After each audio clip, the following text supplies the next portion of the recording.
আলাইহি ওয়াসাল্লাম মসজিদে নববীর ভেতরে খুতবা দেয়।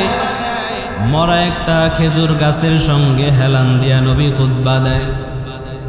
সাহাবায়ে কেরাম বলে, পয়গম্বর, যেই মসজিদের খতিব আপনি, সেই মসজিদে একটা মরা খেজুর গাছে হেলান দিয়া খুতবা দেন, ভালো দেখা যায় না।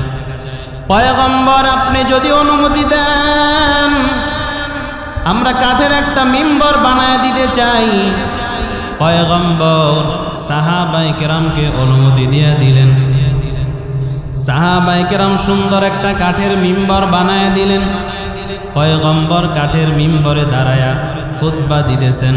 হঠাৎ করে কান্নার আওয়াজ, কে যেন কান্না করে, কেমন যেন মানুষের কান্নার মতো কান্নার আওয়াজ আসতেছে।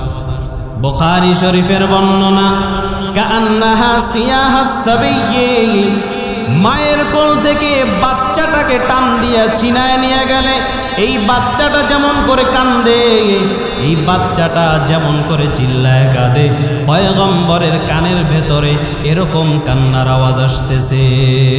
সুবহানাল্লাহ। কে কাঁদে, কে কাঁদে?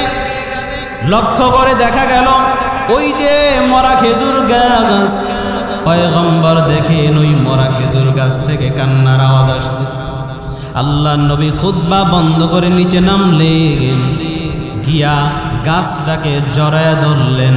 5 বছর 10 বছর বাবা বিদেশে থাকার পরে বাড়িতে আসছে, ছোট সন্তানটাকে দেখে যেমন বাবা তার বুকের ভিতরে জড়ায় নেয়, আল্লাহ নবী গাছটাকে এভাবে জড়ায় ধরলেন। গাছের কান্না বন্ধ হয়ে গেল। নবী জানায় দেয়, হে উম্মতের দল, ও সাহাবায়ে কেরামের দল, শুনে নাও, ওই গাছটাকে ওই দিন যদি জড়ায় না ধরতাম, কিয়ামত পর্যন্ত গাছের কান্না বন্ধ হইত না। উস্তনে হান নানায়ে হজরে রসূল, নালমিজদ হম চুয়ার বাবে উকুল। আল্লাহ নবী বলে, গাছ এমন মহব্বত, এমন মহব্বত, কান্নার কারণ কি জানতে চাই? গাছ পয়গম্বরকে জানায় দেয়, পয়গম্বর, আপনি আমার সাথে দাঁড়ায়া হেলান দিয়া খুতবা দিতেন, আপনার স্পর্শ আমি পাইতাম।